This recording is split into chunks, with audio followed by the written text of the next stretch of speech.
Lockdown काल में कई लोगों के रोजगार छिन गए तो कई लोग बेरोजगार हो गए। ऐसे में लोगों के पास पैसा नहीं है, बावजूद इसके बिजली विभाग जनता की परेशानियां नहीं समझ रही।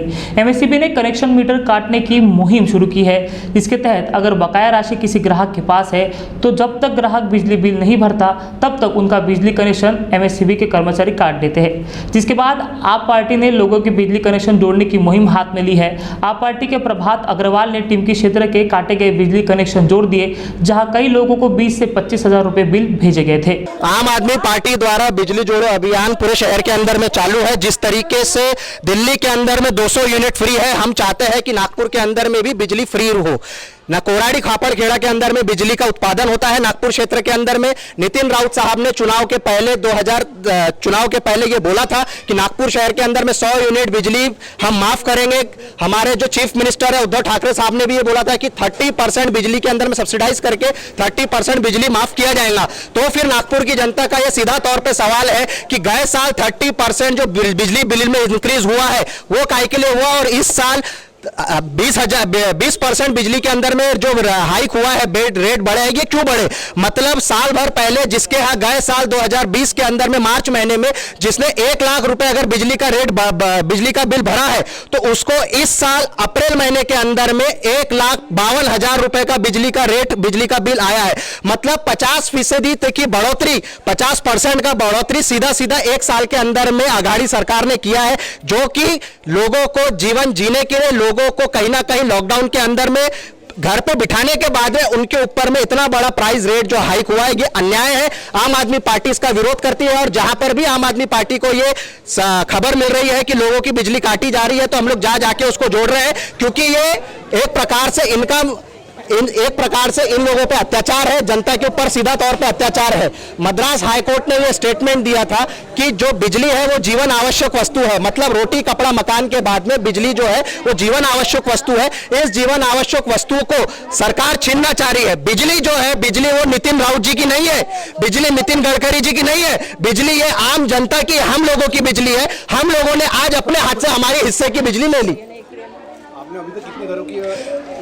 पिछले 6 महीने से आम आदमी पार्टी का बिजली जोड़ो अभियान चालू है। गए साल लॉकडाउन के अंदर भी ये स्थिति थी, लोगों की बिजली काटी गई, लोगों के पास में पैसा नहीं है। आपने उनके हाथ पैर बांध के उनको घर पे बिठा दिया। 2 बजे तक के आप धंधा करो, 4 बजे तक के आप धंधा करो। जब आप उनको काम करने नहीं दे रहे, लोगों की नौकरी पानी नहीं है, तो ये बिजली का बिल ये भरेंगे कहां से? हमारा दोनों सरकार से अनुरोध है, जिस तरीके से दिल्ली के अंदर में केजरीवाल अगर दिल्ली के अंदर में बिजली फ्री दे सकता है तो तुम क्यों नहीं दे सकते? ये सारी जनता का ये सवाल है। जब दिल्ली में बिजली फ्री हो सकती है तो महाराष्ट्र में, नागपुर के अंदर में क्यों नहीं हो सकती? जबकि कोराड़ी खापड़ खेड़ा के अंदर में बिजली का उत्पादन होता है, उसका जो निकलने वाला धुआं है, उससे गंदा निकलने वाला पानी है, उससे जो सब्जी भाजी उग रही है, हमारे यहाँ के बच्चे लोग उससे खा रहे हैं, हमारे यहाँ की फसलें खराब हो रही है, किसान लोगों की हालत खराब हो रही है। पर यहां पर चाहे वो भाजपा हो या कांग्रेस हो, भाजपा आपको ध्यान में होगा जब पहली बार बिजली प्राइवेटाइजेशन में गई थी तो बिजली को प्राइवेट में देने वाली कांग्रेस और एनसीपी की सरकार थी। आज से 10 साल पहले की बात कर रहा हूं। कांग्रेस और एनसीपी की सरकार ने बिजली को प्राइवेट में दिया। प्राइवेट में वो मिली किसको? सरकार ठेके में गया किसको? वो ठेका गया बीजेपी के आदमी को। मतलब कांग्रेस का आदमी बीजेपी के आदमी को ठेका दे रहा है। ये दोनों में चल क्या रहा है? भाजपा और कांग्रेस में चल क्या रहा है? आप लोगों की नाकामी का किस्सा, भाजपा और नाकामी का किस्सा नागपुर की जनता चीख चीख कर बताता है।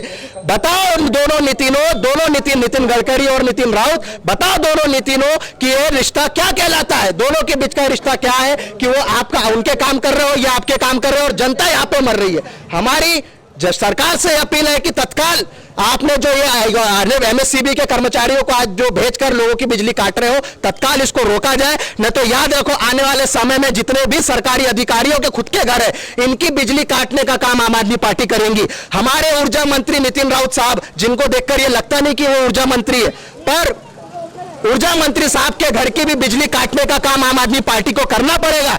क्योंकि अगर जनता दुखी है, जनता अगर अंधेरे में है, तो राजा को भी उजाले में रहने का कोई हक नहीं। प्रजा अगर तकलीफ में है तो राजा सुख की चैन की नींद नहीं सो सकता। यह आम आदमी पार्टी की सोच है।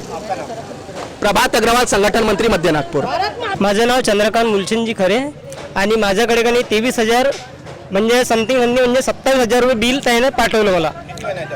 त्यानं मागच्या वेळेस 6-7 महिन्याचं झालं होतं बिल, आणि त्याच्यानंतर का नाही ते मला माझ्या मीटर मी न घरी राहता माझा मीटर कापून नेला आणि त्यांना विचारलं तर काहून कापून नेलं तर म्हणजे वो हमारा काम हमने की आहे. त्याच्यानंतर मी डायरेक्ट वायर लावला तो पण त्यांनी कापून नेला. आणि माझं तर काम काही आहेच नाही, मी रोजगारमध्ये काम करतो. आता त्या पैशामध्ये बिल भरू का घरच्या लोकांना चारू, माझी आर्थिक. मग मी त्यानंतर मी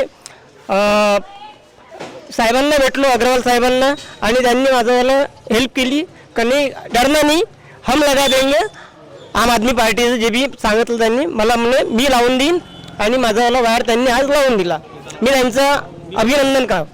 जब से लॉकडाउन चालू हुआ तो हमारा जोन रेड जोन एरिया में था, और रेड जोन एरिया में होने की वजह से हमें कहीं जाने दिया नहीं जाता था. गोलीबार चौक में पूरा सील था, मोमिनपुरा में पूरा सील था. उस वजह से हमारी नौकरी हमको निकाल देने में आई है. फिर बाद में क्या हुआ, हमारा जॉब हमारे हाथों से चला गया. इनका मीटर कंटिन्यू चालू था, इन लोगों ने अपना मीटर बराबर कंटिन्यू किए. और साथ में इन लोगों ने क्या किए कि जो अपने पास के जो कोनते लोग लाते थे, जबरदस्ती करके काट के चले जाते थे. फिर कभी कभी हम बोलते थे कि हमें पूरा भर के नहीं हो रहा, हम आधा भरेंगे, तो हमारा बिल आधा भी एक्सेप्ट नहीं करते थे. वो लोग बोलते थे कि हमारा काम है, तुम बाकी का देखो. तो हमने हमारी परेशानी किसको बताना चाहिए, जब ये लोग लॉकडाउन लगा सकते हैं, एरिया वो सील कर सकते हैं और लोगों को मना कर सकते हैं. तुम्हारा जॉब छूट जाए, उनको कोई लेना देना नहीं. बट फिर एमएससीबी वाले ऐसा करते हैं, तो why do you not take action against them. पहले का बिल आया था सर हमको 8,000 10,000 के करीब, अभी 20,000 के करीब बिल हो गया. फिर जब हमने सोचा कि थोड़ा थोड़ा भरने की कोशिश करेंगे तो फिर उन्होंने एक्सेप्ट नहीं किया. फिर मेरा नाम है सर संतोष पौनीकर.